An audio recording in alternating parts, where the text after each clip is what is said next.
Hello. Hi. Hi. Hi. Hello. I'm curious about Building open, authentic, loving relationship. I'm curious about jealousy. I'm curious about polyamory. Does it just mean that you're fucking all the time? How can I tell my parents that my partner is already married? I'm curious about How do you know when you're too busy to have another relationship? I'm curious about dominant and subordinate relationships. I'm curious about sexual health. How can relationships evolve with people as they grow and change? Did you see those ads with the cacti, really phallic cacti? It's a brand that was entirely male oriented, and then they were all over the subway. They were these like giant, like essentially penises that are just just like everywhere. They're cacti, but they're penises. Yeah. Hi, welcome to the Curious Fox podcast. This podcast is for those who challenge the status quo and love sex and relationships. My name is Effy Blue. And I'm Jacqueline Misla. And on this episode, we're going to be talking to the incredible Stella Harris about masturbation as love and self-care. Stella is a certified intimacy educator and a sex coach who uses a variety of tools to guide and empower her clients. She also teaches everything from pleasure anatomy to communication skills to kink and BDSM. Her amazing first book, Tongue-Tied, Untangling Communication in Sex, Kink and Relationships, was the basis for her recent workshop for Curious Fox called From Pillow Talk to Sexting. And today, Stella is here in anticipation for her next workshop for us, Masturbation as Self-Love and Care. Hi, Stella. Hi. Thanks for having me again. I'm excited that you're here for two reasons. One, May is Masturbation Month, which I just learned. And so good for us for scheduling a masturbation session during Masturbation Month. But the second, I really have been thinking a lot about self-care and all the ways in which we can take care of ourselves during this time. It is 1 p.m. Eastern. I have just gotten out of bed in order to have this conversation. I've been sleeping for 2 days. And I think that every once in a while, my body forces myself. They're like, you're not going to take care of you. I'm going to do it for you. And I have really been crashing. And I think a piece of that is just, it's a continual reminders for the work that I do continue in my life to take care of myself. And I have gone through a masturbation kind of journey from growing up in a space that was very religious, and I had a lot of shame around it, to really embracing it. And I have seen that as a part of my self-care. So I would love to start there if you're comfortable with it. I just want to, when people hear about masturbation and self-care and self-love, I just want you to start from that place and define that for us. Tell us what that means for you. Yeah, well, I think in general, we do kind of a terrible job at taking care of ourselves. I am in a similar place where, I end up crashing every few months because I've been pushing myself too hard. And in fact, before the sort of current lockdown happened, I was teetering on the edge of burnout. I was just doing way too much. And I think it has been, while the circumstances are not what anyone would hope for, I think people are having a chance to sort of slow down and think about their priorities a little bit and thinking about, what do you actually need to do to take care of yourself now that it is even more essential than ever. And the touch piece is so huge. I mean, you are not alone in growing up with, shame or mixed messages around masturbation. That is one of the main things that comes up with any of the clients who come to see me. People have had very complicated relationships with their bodies, with masturbation. And that is so essential for, if you do want to have any kind of partnered play or partnered sex, you need to know what you like. You need to learn that on your own so you can talk to other people. But you also just need to have that relationship with your body, even if it's not going to be shared with anybody else.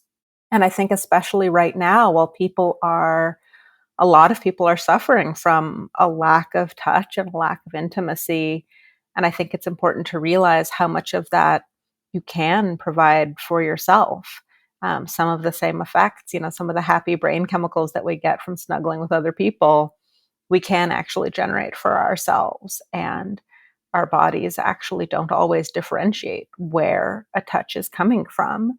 We just don't usually spend a lot of times even, squeezing our own shoulders, stroking our own arms. We just don't think about giving ourselves that kind of loving care. And when it comes to masturbation, I think a lot of people treat it sort of utilitarian. Maybe they'll have, a quick orgasm before bed so they can get some sleep, something like that. It's not, but they're not romancing themselves. They're not lighting candles first. They're not taking time with it. It's just, almost like brushing their teeth.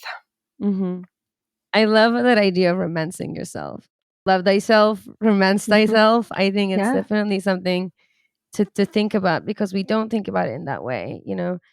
I think it's almost like having intimacy with yourself, like having an intimate moment generated by yourself with yourself. It's kind of what I'm getting from that. Like, sort of romance yourself is what it makes me think of. Yeah, and just remembering all of those sensual pieces. I've been trying to remind myself, certainly not daily, but maybe weekly if I'm really on top of it. I just did this yesterday, lighting some candles, some incense, before I take a shower, because even that, it doesn't have to be sexual. It can also just be sensual, just remembering to enjoy that experience. Physical warmth can actually do some of the job of emotional warmth for us. So taking a hot bath or a hot shower, having a hot beverage, that can go a long way towards building some of that comfort that our body needs and that helps settle our mind. And doing that in sort of an intentional way where you're like, okay, I'm setting this candle, here on the counter. And that is also setting an intention, saying that while this is lit, it is creating a container for a certain kind of experience. Yeah, can we talk a little bit about that? I guess maybe the journey from shame to creating an experience. I mean, I love that language of, as opposed to seeing it as utilitarian and something like scratching an itch, which I think is probably how I would have described it for a long time, to really having an experience. I think for myself, and I actually shared in our last podcast episode, it naturally came up around when I was younger, again, grew up really religious, and actually didn't even know what the word masturbation was until probably high school. I just knew that I had essentially an itch that needed to be scratched. And I remember sharing that with my mom one day and saying, I have this tingling feeling. I was probably maybe like 10 years old, and it makes me want to like touch it. And I remember she said to me, "That's disgusting." And that stuck with me. And I just knew that was wrong. And then certainly being in the church space, understood more and more. And so I really, for years through high school and college, struggled with not trying to stop myself from doing it. And then inevitably it would happen. And I would just feel such tremendous regret and remorse. And it wasn't until I was married with my ex-husband that when I was in a married space, it felt like, oh, okay, sexuality now, I've gotten some permission to be sexual, and I was able to explore it more. And throughout my journey into non-monogamy and into my own sexuality, I've been able to embrace masturbation as a way of taking care of myself, to the point now where I do more set and setting, and, like, okay, this is my time now to do this. And I'll tell my partner, as opposed to kind of quietly and secretly doing it next to them in bed after they fell asleep because it felt shameful. And so I've gone through this evolution, and I still think that there's a ways to go in terms of creating a real experience. And so I'm interested in the work that you've done for yourself and with your clients around that journey into creating experience. Yeah, I mean, at first I will say I don't think there's anything wrong with, the utilitarian style. It can't be a multi-hour adventure every day. We just don't have that kind of time. So if it's, utilitarian part of the time, I think that that's fine.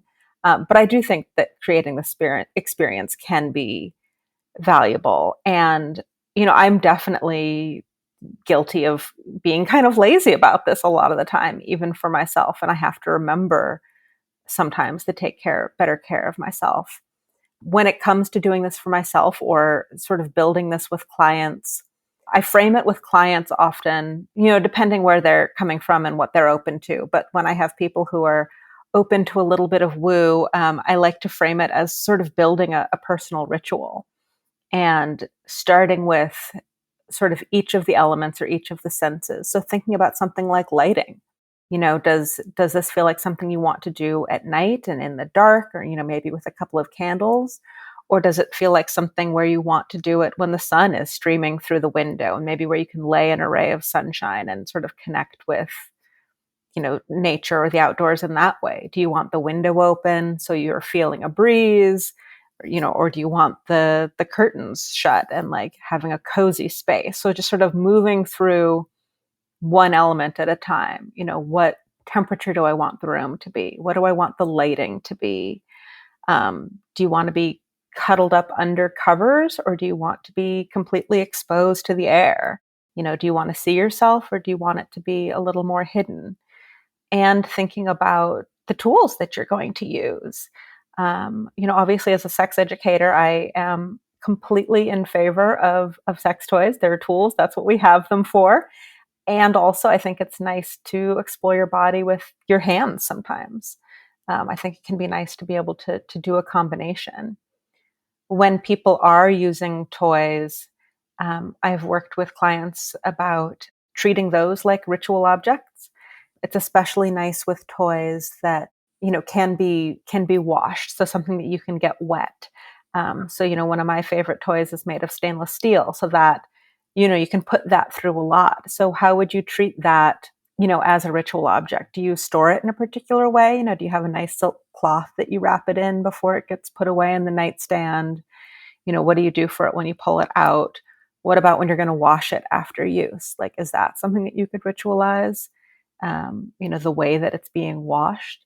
And that's another one when you think about, the elements. Well, water is one of the elements you can play with there. But if you wanted, you could, run it through incense or something like that, if you wanted to bring an element of air into it.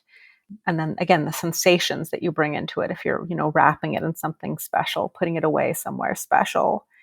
And that can also help set that intention that this is something special, rather than something that gets, tumbled in with a bunch of other stuff in a junk drawer, or if it's sort of wrapped up and put away nicely.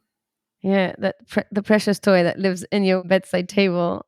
For sure. Yes, actually mine. So on the nightstand next to me, I have the Eva 2, which is a Dame product, and it comes like almost with its own little like habitat, its own little igloo, and it's plugged in, and it's like this light pink color, and at night it'll glow, or it'll kind of like pulsate glow, almost like play with me.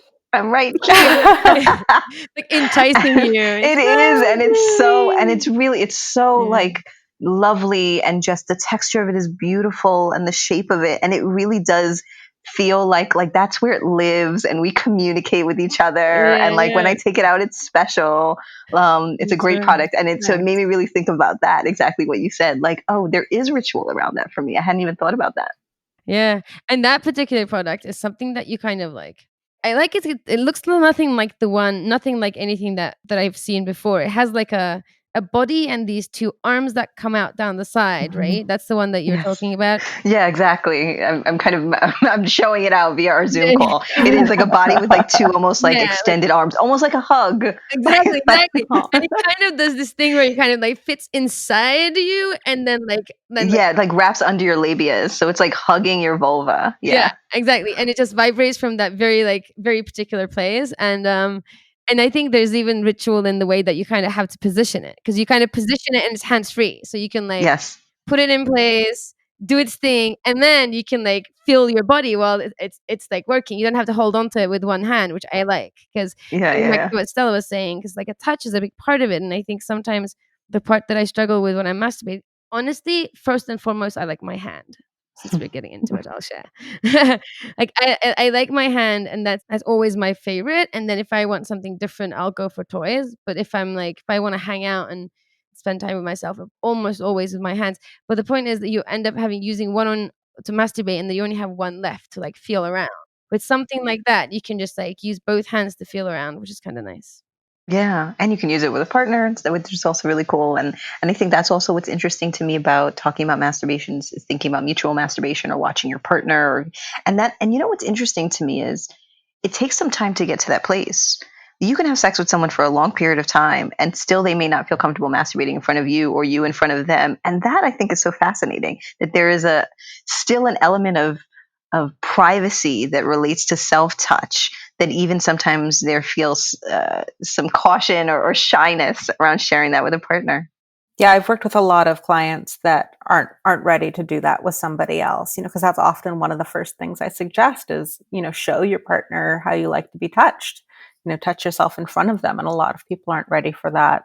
Sometimes mutual masturbation is actually easier, because then at least each person is partially distracted versus, completely putting on a show with, someone just staring at you and watching. And the other thing, you'd mentioned a little bit about, hiding under the covers while your partner is sleeping.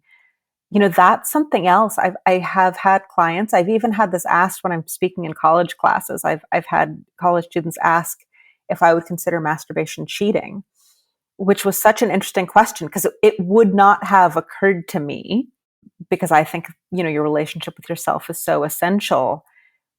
But I do hear this theme sometimes from students or clients as though sexual energy is this finite resource and it is somehow cheating your partner out of that if you, use it on yourself or waste it on yourself. So there we have this assumption, first, that it's a finite resource, and second, that it's something your partner then owns.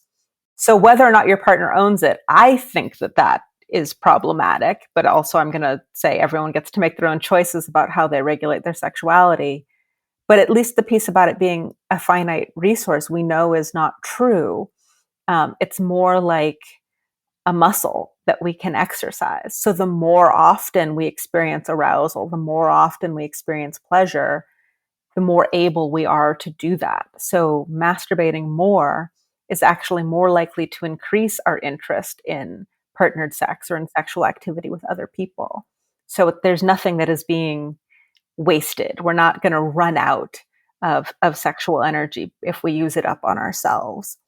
Sometimes there's a physical element, for somebody with a penis, there might be a refractory time. So if somebody masturbates and ejaculates, they might not be ready to go with a partner, in the next hour or two.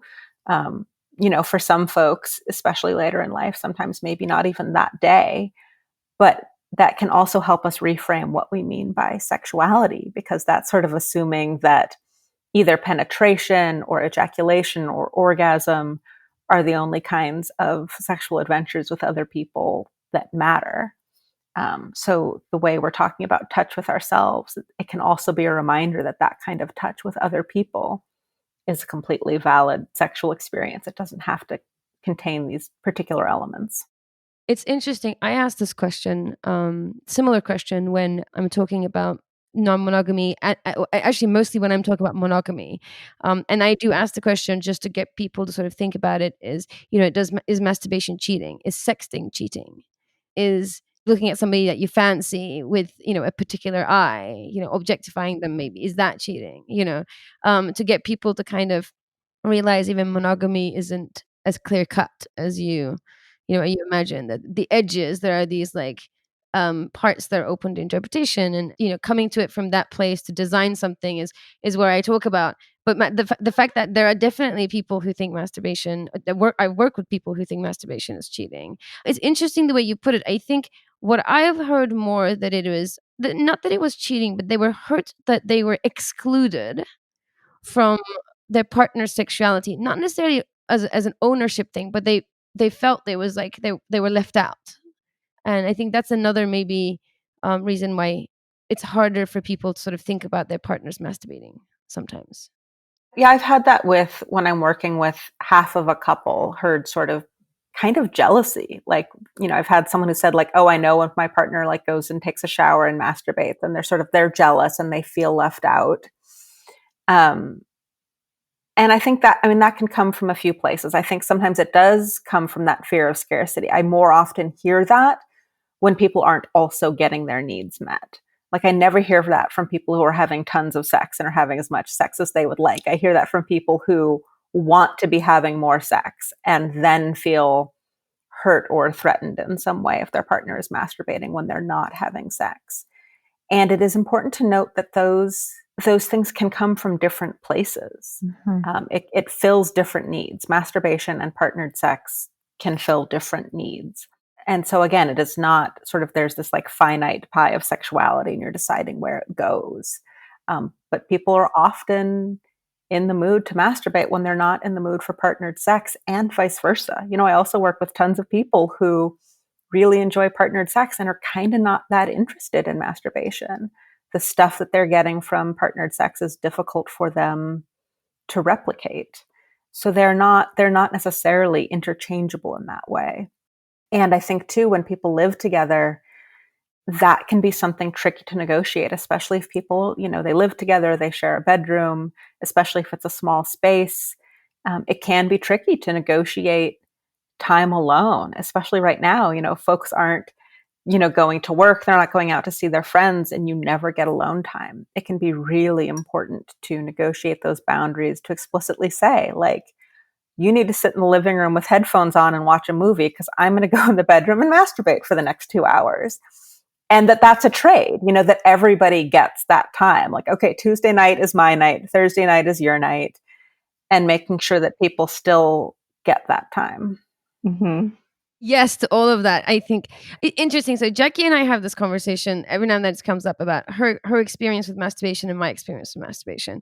And she's, she unfortunately comes from this place of trauma when it comes to masturbation, and but has lived and has healed to tell the story, which I think is important. And I come from the other side of it all, where I just never got the memo about shame and sex. Like, I moved and then it got mailed and it got lost in the mail. So just somewhere along the line, I lucked out. I should say, like, internal shame. I understood that it's like I'm not really supposed to talk to people about it and tell them, because it was like out in the world there was shame attached to it. But internally, I discovered my vagina around 4, and I was like, we're gonna be BFFs forever. Like that's my experience. And when I hear you say the sort of being ritualistic about it, feeling good about it, how it doesn't mimic like regular sex, like, or partnered sex, I should say. I completely agree with you. It's like time that I like to spend with myself. That is where I work things out. Sometimes it's where I like figure out, like, connect with my own body and see what's going on. It could be that I'm, actively going a specific place, and I'm using, like, I'm just through this kind of personal intimacy. So I do find it to be like an important part of self-care and self-connection. Yeah, I sort of figured out some of the ritual aspects when I was really young. I also was lucky to not get shamed early on from these things. I remember my mother, when I was pretty young, the only guidance I got was like, this is something we probably want to do in privacy, like shooing me out of the living room. Like, this is not the genital exploration room. Like, you should probably be in your bedroom for this. So I'm very grateful for that. And then it took me, of course, years longer to figure out orgasm, because generally children are exploring their genitals from day one, but orgasm is something that comes a lot later.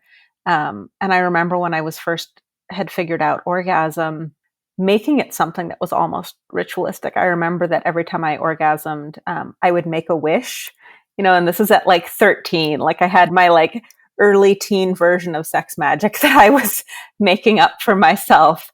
And I didn't know anything about any of it. It just sort of felt like this sort of powerful thing. And like, oh, if I'm sending all this energy out into the world, I should do something with that. Yeah, I love that. I'm gonna start making wishes. I hadn't thought about that. No, I remember also figuring out orgasm earlier as well, like earlier than my peers, because I told them about it and nobody knew about it.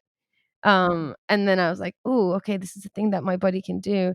And the other piece of it for me is, we're saying also, not that you only get to know yourself, but something that I do is, this is also maybe like the educator in me. Like, if I've just started having sex with somebody new, like a new play partner, and then you get that, the honeymoon period where you're like very aroused and thinking about them all the time. And then kind of, I've used time to masturbate to also figure out how I want to give them feedback about the how to fine tune what's happening between us, as like almost like a demonstrating on myself of like, oh, this, they do it this way, oh, this is how I prefer it, and then be able to work it out, like, with myself, and then to be able to communicate that with a partner. So I think it's also a good place to, like, not only get to know yourself, but work out how you want to talk about and address some of the, fine tuning of your pleasure, if that makes sense. Yeah, absolutely. Workshopping it on your own before you're bringing somebody else into it. And I tell this to people, when I'm teaching classes that are more anatomy based or technique based, I generally suggest to people, try this on yourself first. Like, if you're looking for your G spot, if you're looking for your prostate, figure it out with your own body first, so you can give the other person guidance. It's fascinating to listen to you both talk about it. This idea of orgasms as magic. I mean, when growing up, it was like orgasm was like relief followed by immediate shame and undoing that. Like it feels so wonderful to hear about stories where that wasn't the case. And it makes me think now even about, you were talking about some shyness with partners in talking about or masturbating in front of each other. And I realized that we use a lot of code words. I think that's more around. So, at some point I might say like, I'm going to go play as opposed to I'm going to, or, more recently with my partner, I'll talk about DJing because of the move of the fingers on the, on the record. And so I'll say I was in my own personal DJ right now. And so like, there are ways of talking about it that feel playful and transparent, but are not yet still for me as obvious as saying like, okay, I'm going to go hit one off or something like that. And so I wonder if that's natural. I wonder rather if that's connected to kind of my story as it relates to masturbation in my journey, or do you see that often in the clients that you work with, that even when they talk about it, there's some euphemism that's associated with it, some language? Oh, there's a lot of euphemism. I don't think anybody, Yeah. I mean, in my office, almost nobody ever just like comes in and says, so when I masturbate, like this is not a word that anybody wants to say out loud. Okay. It's not a very sexy word, yeah.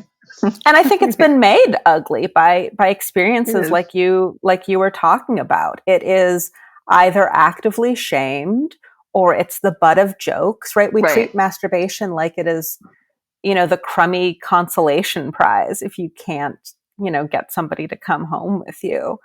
And so I think we kind of do need new language around it. There's a choice between sort of reclaiming language or building something new.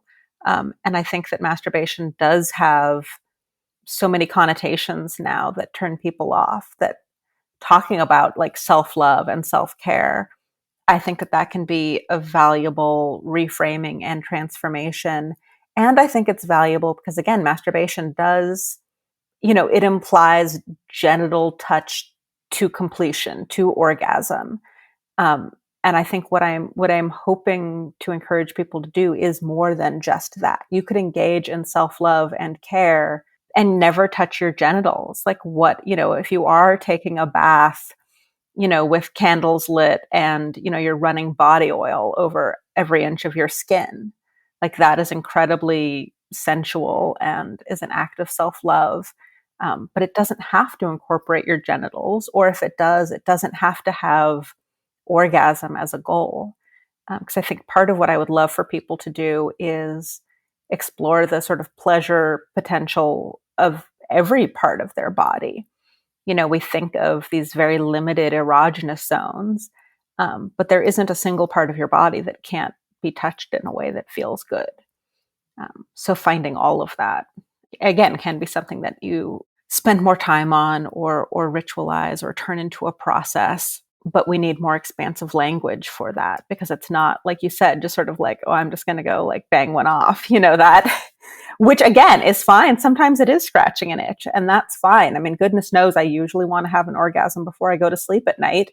And it's like 3 minutes with my Hitachi. Like it is not, rainbows and sparkles every time I want to get off. Like It's true. Sometimes just for a little hit of energy or something. Or yeah, sometimes it is like I brush my teeth, I have an orgasm, I go to sleep. Like, and that's also fine. Like, I'm not saying I have hours every day to dedicate to this practice.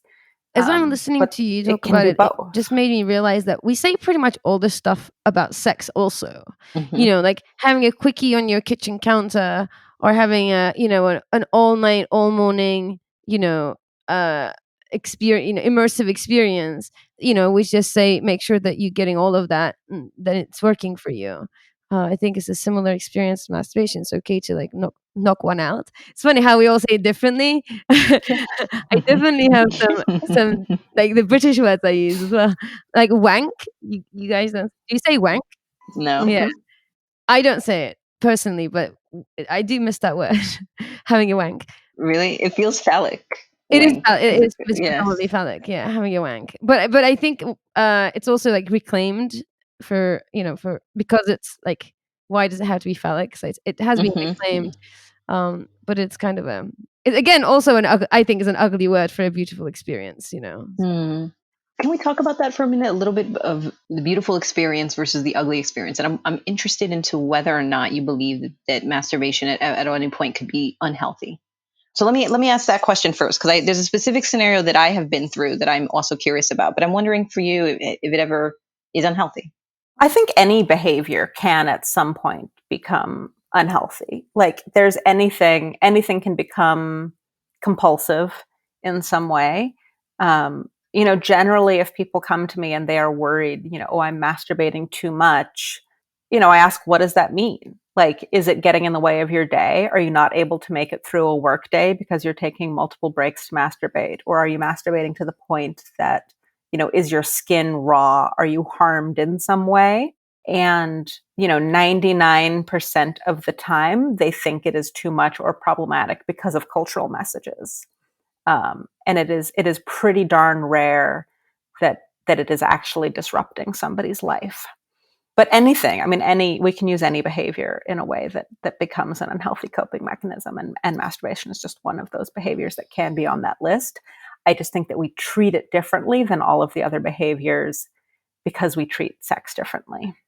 Yeah. And it's interesting that you talk about it then that way in terms of coping. I think when I wondered to myself whether or not masturbation was healthy for me was when my nesting partner started another relationship, and it felt at the time really threatening and uncomfortable for me.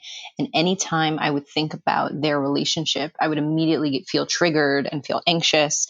And what I started to notice, and this took me time, is I would also then get really highly aroused.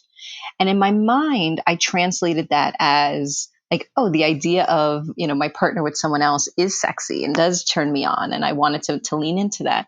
But then at some point, I think it started to feel clearer to me that it was almost my body's way of protecting me, of like, no, don't be sad or scared. Look over here. Like this is fun. Let's concentrate on this. And I actually realized it was less about me being aroused, potentially about their connection, and more about my body trying to distract me or heal me from something that felt like it was anxiety. And there was a moment where I was like, well, good for you, body. Like, look at you trying to take care of me. And then I also wondered, oh, well, is that unhealthy? Should I really be able to sit in this discomfort without distracting myself, almost as I would with food or watching something, disconnecting in some way? Was this an experience of disconnection rather than an experience of connection, which is what I thought that it was? So I don't know what your thoughts are on that. I'm still playing with that in my own head around what that has meant for me. It's important to be able to, sit with your feelings and feel your feelings. And also there's a point at which that can be too acute. It can be too much to manage at once. And masturbation and orgasm is a great way to manage anxiety. It does in fact reduce stress and reduce anxiety. And I wonder if, every time your partner was on a date and you felt a little anxious, like if you went on a jog to clear your mind, like, would you be asking if it was a problem that you went for a jog every time they had a date? Fair point. I don't know. Maybe. You're right. I think because it's related to sexuality is what made that feel different for me. I think you're right about that. And we do both, right? Like getting your heart rate up, they actually do very similar things. So in Emily Nagoski's book, Burnout, she talks about needing to complete the stress cycle. So when we are activated, when we're feeling stressed, when we're feeling anxious, that system was sort of built when we dealt with threats that would then go away. I think her example is like you get chased by a lion and then either you're eaten or you get back to the village and you're safe and you can like relax and celebrate. And in the modern day, we don't get to the other side of that, right? If your partner is dating somebody, that never goes away. It ebbs and flows if they're with the other person or if they're with you, or if you have work anxiety. Like there is never we're on the other side of it and we get to celebrate. And so we can sort of trick our body into that same, okay, we've gotten to the other side of it by anything that increases our heart rate for a period of time and then it decreases. So exercise does that really well. Something counts as sort of cardio if your heart rate is up for 20 minutes. So if you go for a jog, if you're on a treadmill, or again, if you're masturbating or having sex vigorously enough that your heart rate is up for 20 minutes, and then your heart rate goes down afterwards, your body is able to have that experience of, heightened arousal and then you know, literally sort of the climax and the denouement after that, that lets your body see everything is okay now. So it's actually taking your body through this really important process. That's incredible. I am a runner, so that is helpful. Yeah. That cleared up a lot for me as to why I feel the need to run often. Yeah, that's really helpful. It's also the same effect of like, if you really want to relax a muscle, you can squeeze it really hard first and then you let it go and it relaxes even more. And then the contrast gives you a relief. It's the same kind of idea. You kind of, create tension and then release it. So everything else releases around it as well. So I think it's definitely a good tool. And anxiety and arousal are just about the same thing in the brain. I mean, there's a reason that anti-anxiety meds often kill people's desire. Because your brain being aroused is your brain being aroused. It doesn't differentiate between anxiety and sexual turn on. I mean, the word, I think the Latin word for hormone basically translates to arousal. Like anything that activates systems in the body, it all sort of is lumped together.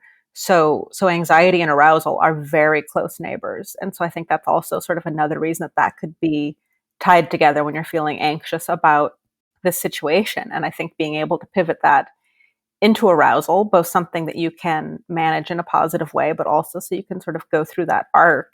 That's definitely something that I've experienced in my non-monogamy. A partner gets home from a date and I'm kind of jealous and they're telling me about it. And if possible, I like to sort of sexualize that together. I've had sex with a partner while they tell me about the sex they had with the other person. And it's sort of using that jealousy, anxiety to heighten arousal and sort of choosing to use that the way that I want to, choose to channel that energy in a way that is useful to me. Absolutely. I mean, it totally makes sense. It's essentially the difference between your nervous system your nervous system's experience, which in arousal, like you said, is arousal, period. Like, and it's the story comes from your sort of frontal cortex is when you're like either using it to release anxiety or using it to get sexually turned on. It's whatever story that you're applying to a particular state of your nervous system. It's just that we have stories and then stigmas attached to those stories if you sexualize it versus if you use it, whether you're just as anxiety or whether you use it for to drive other things. So yeah, it's interesting. So next time you masturbate, Jackie, just pretend you're jogging. Is what I'm getting out of the story. In conclusion, running and masturbation are both. No, Yeah. honestly though, I really do appreciate you sharing that. I think one of the things that Effy and I believe are really important in our work is to give people a sense of permission and inspiration, and you only hear that by hearing alternative perspectives and stories.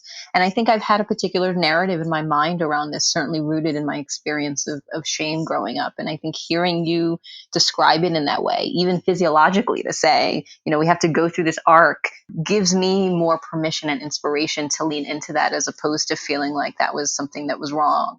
And I think, I've been in this work with Effy for, 2 years now, and certainly my own journey in sexuality and relationship. And I'm still finding myself healing from things and getting over things and relearning things. And so I love the fact, I think, that this is a continual journey of becoming more comfortable with myself.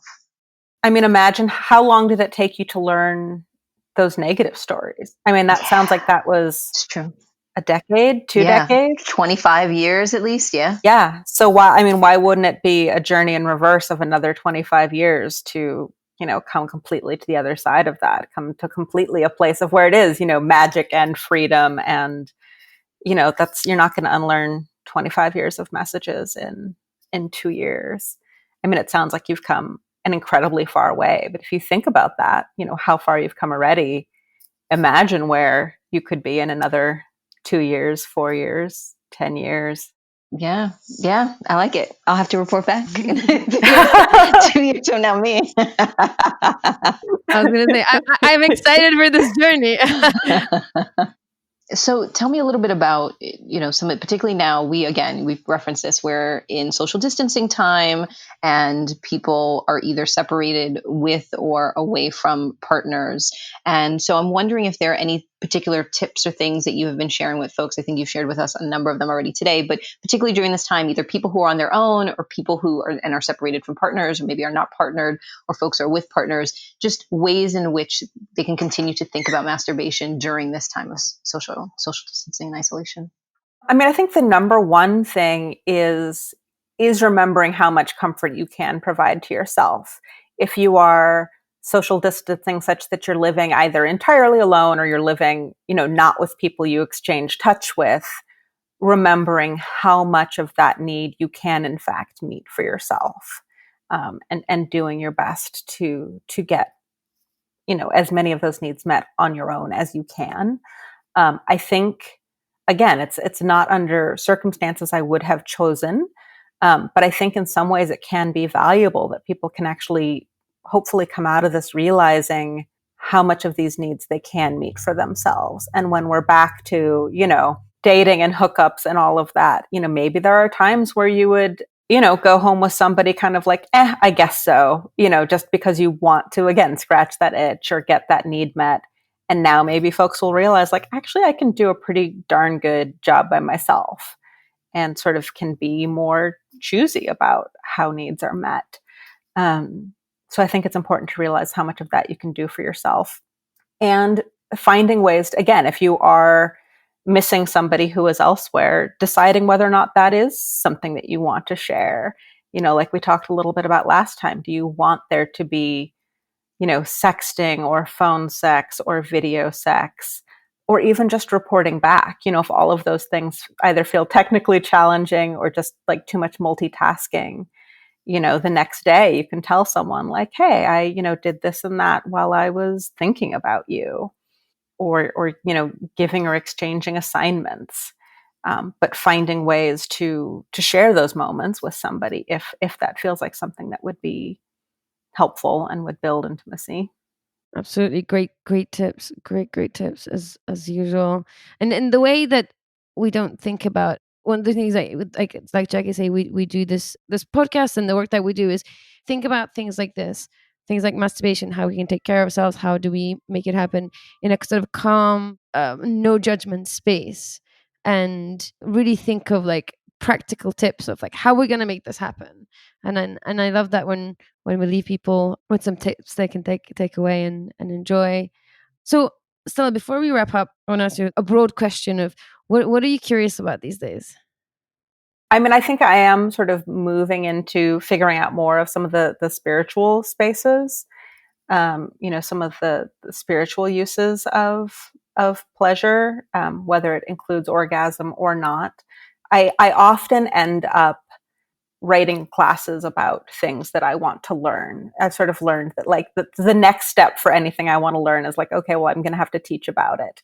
I've gotten as much as I can get from books and from just receiving information. And now I need to play with that information with other people. And I wrote an article about masturbation as ritual a couple of years ago, that's on my website, and have been sort of, playing with that idea and thinking about it for a while, but moving more into sort of workshopping that with other folks is something I'm very interested in. I have a whole stack of books on my nightstand right now, actually, about sex magic. So that's a big curiosity of mine right now. Yeah, and I think that's going to be your next event with us. You're going to be joining us in our virtual Curiosity Salon on Wednesday, May 20th at 7 p.m. Eastern. And you're going to facilitate a workshop on masturbation as self-love and care. And I will be sneaking a few of my little woo interests in there, but a lot of it will be practical as well. I love it. Yeah, absolutely. Absolutely. So first of all, you should come to the event on May 20th, 7 p.m. Eastern time. Stella's going to be helping us figure out how to make time for ourselves, discover the ways that we like to be touched, and explore all the ways that our body can experience pleasure. So you can find tickets in our bio in Instagram or on our Facebook page. And then you can find Stella in many different places, right? So at stellaharris.net, you can follow her at Stella Erotica on Twitter and Stella Harris Erotica on Instagram. And she's offering coaching and classes online so that you can use the promo code STAY HOME for 20% off coaching. Yes, and you can follow us at We Are Curious Foxes on Facebook and Instagram. And we please ask you to check out our Patreon page where we provide all sorts of. I would say everything. That's why. So you get free tickets, you get guest tickets, you get ask me anything sessions with Effy, where once a month she goes on and asks and answers questions based on what people want to know. We have events that are specifically for our patrons. So once a month we have a social event where patrons come on and we hang out and touch base and do kind of fireside chats to see how everybody's doing and enjoy each other. You get free tickets to our soirees, which are our quarterly parties that we throw. Right now we're doing them virtually and they're super fun. And we've had DJs and we had a sleepover last time or pajama party. So if you support us, there are many, many ways in which we're going to thank you for your support of our community.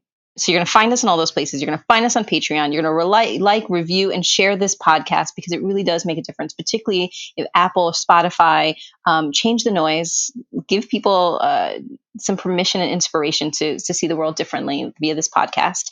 And if you have a question and you want to share it with us, if something that you want us to explore on the episode, then you can do it a few different ways, certainly via all those platforms, Facebook, Instagram, Patreon, but you can also email us at listening@wearecuriousfoxes.com, listening@wearecuriousfoxes.com. You can give us a call. We have a hotline. It's 201-870-0063. And via that number, you can leave your question or a message and we'll play it on the episode and we'll answer it for you and for everybody else.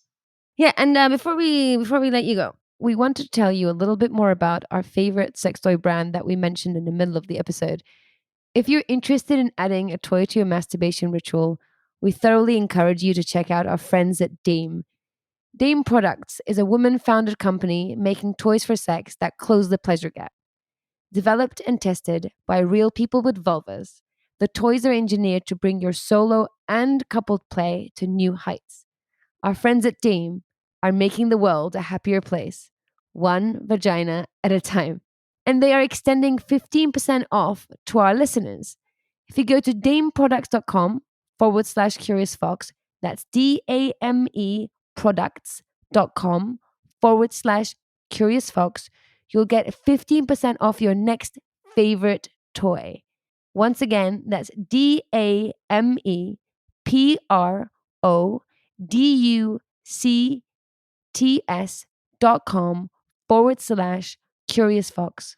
Yeah, you want it. It has a little igloo and it glows at night. It is. I'm not gonna lie. They're good. They're our friends. I'm not saying it because they're our friends. I'm saying it because they're really good products.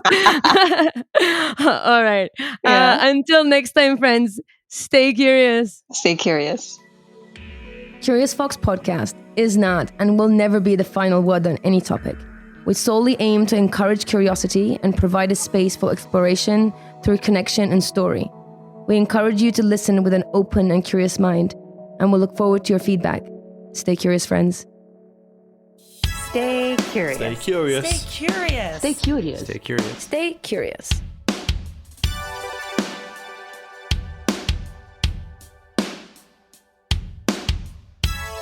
Stay curious.